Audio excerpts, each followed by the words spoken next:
want to join us live, 800-348-1007, 35192 if you want to send a text. Guardians fans happier than Cavs fans today. Guardians are killing it, 10-5 over the Reds yesterday. It's the bottom of the third now, and they're up 3-0 in Cincinnati. I think they're 3-2 now, maybe. But the Cavaliers lose that play-in game in Brooklyn against the Nets. 108-115 is the final. So they will play the winner of the Hawks-Hornets game tonight, which I think is in Charlotte. No, it's in I believe. Which I think it's in Atlanta? Yeah, I believe it's in Atlanta. And so if they lose on Friday, they're out. Done. Yeah. They're done. And then the Nets go on to play the Celtics next week, Kyrie's old team. Man, Kyrie was just on one last night. He's on fire. I think he made his first 11 shots, and it's not like they were layups. He was hitting like fadeaway three-pointers with a hand in his face and just like, I guess you guys all shouldn't have gotten vaccinated. Yeah. So I'll vaccinate you with basketball. That's right. That microchip ain't going to stop his game. So, Cavs against somebody on Friday. Home game. A lot of stuff going on Friday. A lot of stuff going on. Here's Friday. The Guardians' home opener at Progressive Field. We're doing the show live downtown at Pizza 216. So if you're looking to pregame, come by. And then the Guardians game is going to be on WMMS on Friday night. The Cavs game will be on WTAM 1100, which is how those two will break out. You know, a lot of people are making... But there's one more thing. Tell me. I'll be at Hilarities. On Friday night? Friday, Saturday, Thursday, Sunday, all of them. Every day. Every day. Starting tomorrow. So you're competing with a Cavs game and the Guardians home opener. I'm not competing with anything. I'm featuring. Mike Vecchione is competing with them. Oh, boy. I get paid the same no matter how many people show up. If I get 10 or if I get 100. I've done shows like that before where there was Yeah, so but many he things. gets paid the same, too. Not if he's got a door deal. I imagine yeah? he's got a flat rate, but that's X's and O's stuff we don't need to talk about. Sure. He's a very funny guy, so it's definitely going to be a great show. But I remember doing shows with Roy Wood Jr. when the Cavs were, I think, in the Eastern Conference Finals, or maybe it was the NBA Finals, or even the day that the Cavs won the championship. I did a show with Dan Soder at Hilarities, then went over and watched at the Q and watched them win. But there was like 18 people at the show, and he's like, It's nothing why you can are do. we here? Yeah. Why do we do this? Well, I'm going back to my roots, right? It's like you're back doing an open mic. Kind of, yeah. Yeah. In the restaurant industry, Friday is what we call a double event day. Get it? Because there's Two events downtown. A double event day. Downtown's going to be bonkers. I'm excited. I am too. I like crowds. I like stuff. And I just like to see the city Hubbabaloo. making money and stuff. You like hubbabaloo. I'm probably going to Uber down to avoid the hubbabaloo because parking's going to be nuts. We're getting passes to park in our new studios spots. I didn't yeah, know and that. we're getting down there at like 1. So it's... Yeah, I'm getting down there, yeah. There Yeah. won't be any... I mean, at It's a least night not game. much. Just Yeah. regular, What time's the yeah. Cavs game? Is it also at night? 7:30. Both at night. Oh, Yep. then yeah, we'll be fine getting down there that early. Oh, okay. I guess I didn't think about that. Well, shut up, Bill. I'm just saying, usually downtown, everyone runs amok. It doesn't matter what time the game starts. Like, literally... I mean, you'll have your pre-gamers, but that'll probably get Hey! heavy at like 5. People get off work and go downtown. It's not like a day game. Right. When we were at the Clevelander, I hadn't seen Cleveland like that in such a long time. Probably since like LeBron was there. Which year? The last time we were at the Clevelander, like I don't remember when. The last time we were there is when we were throwing shaving cream Pop-a-thon, balloons. yeah. Pop-a-thon. Yeah, but that was still. Was it a Browns game or a Cavs game? That was a Cavs game. opener. Yeah. Yeah, it was nuts. It was. I don't know if it was raining and We cold probably and like there yeah, it was was people were still gross. out. We probably wouldn't have been doing a basketball themed game for the Browns. Is my thought. Right. That would have been a triple event. Yeah. In Mary's parlance. A lot of people reminding me, too, that their first interaction with Gilbert Gottfried was on a show called Up All Night. You guys are probably too young to remember this show, but it was Gilbert Gottfried, and it was this woman named Rhonda Shear, who was kind of this bleach blonde with big boobs, but I think she was a comedian, and it used to run on USA Network. I think it might have been one of the first USA bits of original programming they had, and they would kind of do banter in between. I remember that show. I think it was in between movies. It might have been videos or something. I thought it was movies. I thought movies, it was yeah. Well, I thought it was like they'd have a movie and they'd do segments before each There you go. segment of the movie that they go into. And it was Gilbert Gottfried and Rhonda Shear.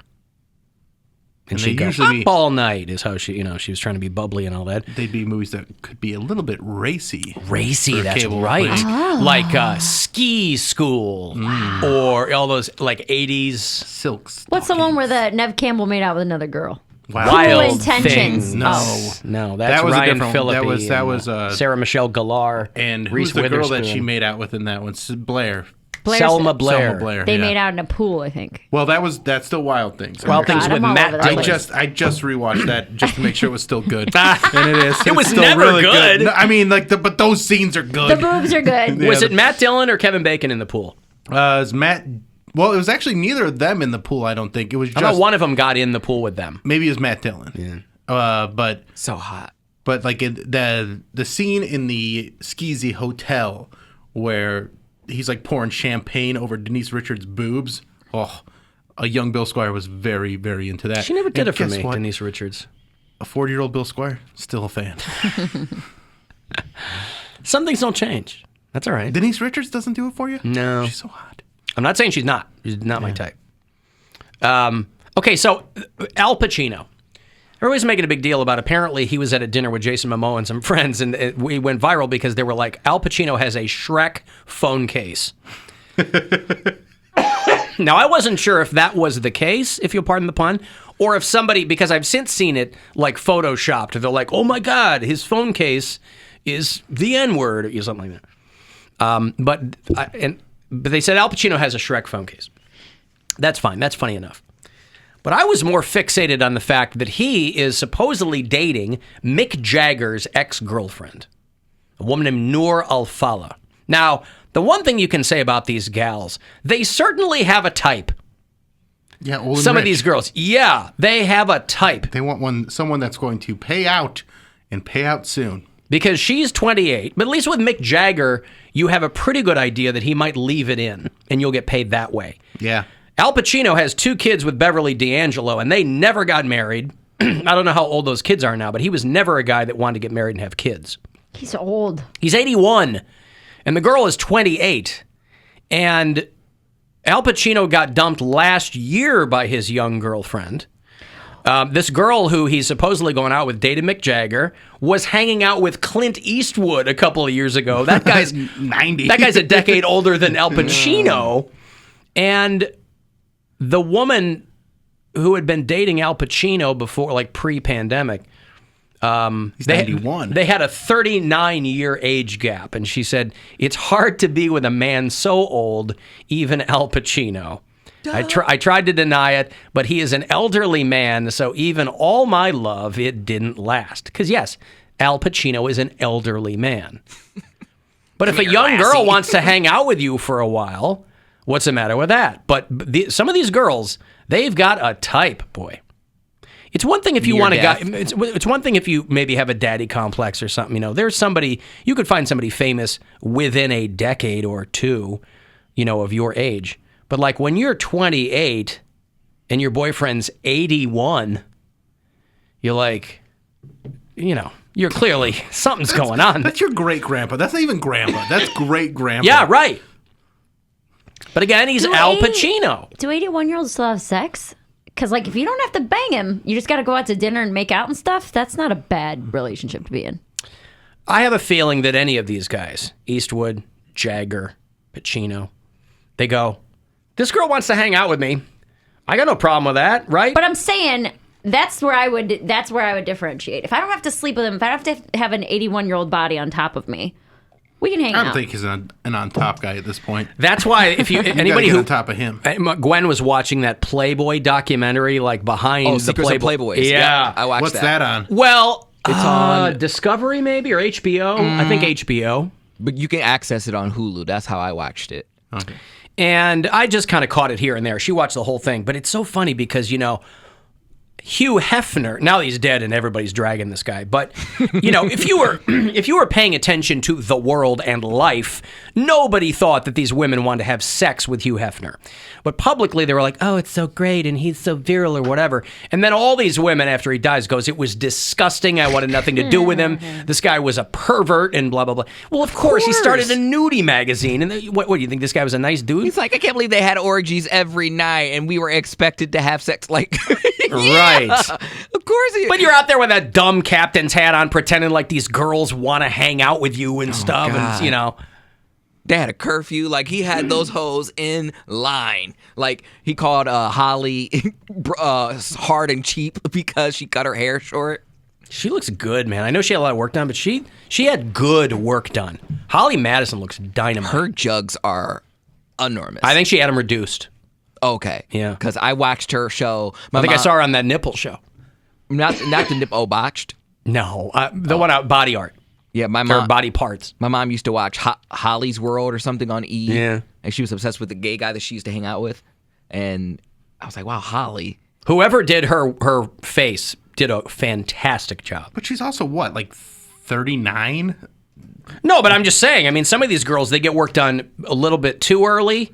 And she's 42, yeah. 42. They get work done a little bit too early, and it looks weird. Like, you look young and old at the same time. There's Right. this sweet spot you got to get. But she's kind of looked this way for a while, but she looks great. Alan Cox Show After Hours line, anytime you want to call and leave us a message. It is 216-986-8903. Hey, Alan. It's Nick, your bureau chief in Colorado. I have a would you rather question for everyone. Would you rather dig a three-car wide trench in Russia, and when you finish, Michael Jackson is brought back to life? And that was up to Poundcake's plan. So the length of Moscow. Or whenever you're on the toilet, someone could magically appear to interrupt you and have a conversation. But you never know when. Could be once a year, could be once a week. Food for thought. Or maybe poop for thought. Bye. Well, this is clearly a would you rather born out of two show anecdotes. It was Poundcake last week saying that his plan to rescue Michael Jackson would be to dig a trench outside the city. And then Mary talking about how she was on the toilet and people just were coming in the bathroom. Yeah, don't act like you have more While sense she was than me. pooping, not peeing. No, while Pooping. it was clearly number two. Yeah. And a hard number two. Yeah. She was bearing down. She was trying to Dukes of Hazzard That's this a thing out. post-vacation She dump. was on one cheek. Yeah, right. Well, since that's what I already do, I'd rather do that. I'm not digging a trench. I don't want anyone randomly showing up, materializing in front of me while I'm taking a dump. You want to dig a trench? Yeah, I'll dig a trench. It's a long trench. But at the end of it, Michael Jackson is resurrected He said from it's the dead. The length of Moscow. Now, he was misspeaking. He's trying to replicate what Poundcake said, which is ridiculous. It would still take forever. He said a trench, 3 cars wide, 3 cars deep, and 3 cars long or something. I mean, 3 cars long, deep. The cubic foot amount of dirt you'd have to move would be inhuman. So, Right. But again, at the end of it, Michael Jackson would be back alive. But you'll probably die, or it'll take you 40 years. You know how long it takes to dig a hole? No. When's the last time you dug a hole?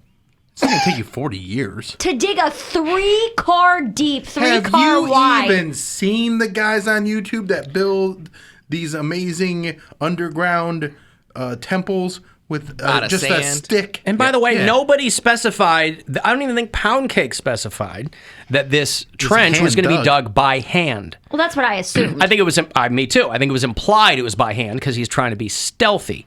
You're not going to be out there with a bobcat when you're, Right. unless you're trying to get people to pay attention to you. But I don't care what the other one is. I don't want anyone materializing in front of me. You'd get used to it at some point. Yeah, but You're pooping and you're like, but according to "Great." him, you never know when it was going to happen. Ha! So you'd start to get poop shy. Scared out. Right? Yeah, scared out. And he doesn't specify if the person who materializes in front of you does it voluntarily.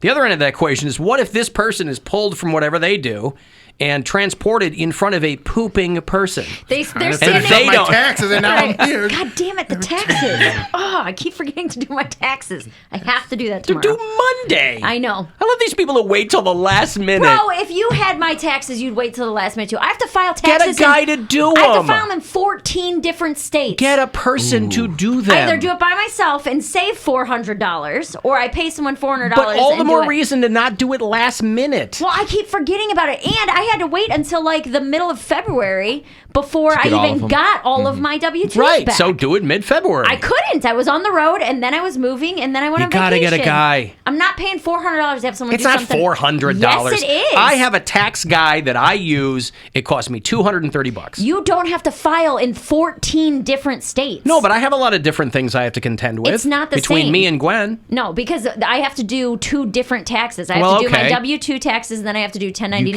can't do taxes. that via TurboTax. I do usually do it via TurboTax. It takes me There's a couple hours. There's a lot of margin for error there, It's- though, too. Yeah, but at the same time, it's like I've been doing It's it that just way a for lot. years. It's just If it makes you When feel you, any- when you tedious. do it through TurboTax, they guide you through it pretty easily. And then if you miss anything, they let you know. It's just entering all the information It's just such a for pain the in the different ass. states. Like that takes a while. Yeah, but they're And also I- they're It's also not- not on. I mean, no preparer is on the hook for screw ups. But with TurboTax, the couple of years I used it before I got a guy, they would tell you like after the fact. No, Oh, something got screwed up here, No, so Oh, you're it's not so going to much step better by now. step. Like, Is it? Yeah. Like it goes step by step, and it's like It'll tell you, hey, this it doesn't won't let look you right. submit if it's not looking right. Yeah. It's just super, super intense and really tedious. In Again, 20, you're still describing mid-February to right now. I have been from You had a January whole week until off last hold on, week. yeah, on vacation. Bring my taxes with me. Doing 2 hours of work. From January, when I didn't have my taxes, January until the middle of March, I was only home for 28 days out of almost 3 months. Oh, listen, I understand what you're saying. I'm just saying now you're up agast the wall. And I have I hear time to these. do it. I hear what? I mean, I just have to. I keep forgetting to do it. I can do it tomorrow morning. Set an alarm. I hate doing it, and Me too. I've never gotten a tax refund. So I owe money every single year that I've ever done it, and then I'm not paying someone. The last time I did, You got to change your deductions. what do you or mean? your I withholdings. don't make enough money. Well, then you shouldn't owe any taxes. I have People never who don't make not much owed money. taxes. Why ever. do you owe? I You have should no- change your deductions. I mean, up until 2019, I was a bartender. But so like with the way you travel, like how much you put miles on your car and how much I don't owe money from comedy. I've never owed money from comedy. I owe money from my regular job. but this job you shouldn't owe money. you can't possibly owe money from this job. Unless it was we don't back pay you that taxes much. last year. Maybe. In 2020, I owed money. And 2019 was the only year I didn't bartend. I've owed money I before. never owe money. I always get a nice big fat check. You also have kids and stuff too, though. I can't write off child support. But you have Nora. You get money back for her. It's a dependent. It's a pittance. No, it's a couple my sisters $100. Get like thousands of dollars for their kids. I got money. I got less money back than they told me I would because they said the child tax credit was screwed up or something. So Yeah. I don't count that at all. When I was paying alimony, you can write that off. Yeah. I used to get massive checks because I was overpaying everybody in my life. So I love tax time because I'd get a 5-figure refund. But you can't write off child support. You write Yeah. off alimony, but I have never gotten. Listen, after you guys get married and then divorced down the road, you'll be writing off alimony. Why would I be paying him alimony? No, he'll be. Yeah, maybe. I don't, because you'll be making more money. That's why. Oh, there Because you're it going to is, be yeah. crazy successful. Oh, You'll be in making this more money. scenario. Yes. Got it. I got to figure it out. My fame is what drives us apart. That's right. Fame is what drives The most old people apart. Ali Wong. Oh, I've got a break. I'm late here. If you want to get a text for something, 35192, AlanCoxShow.com if you want to watch. And you can listen anywhere on the iHeartRadio app. The Alan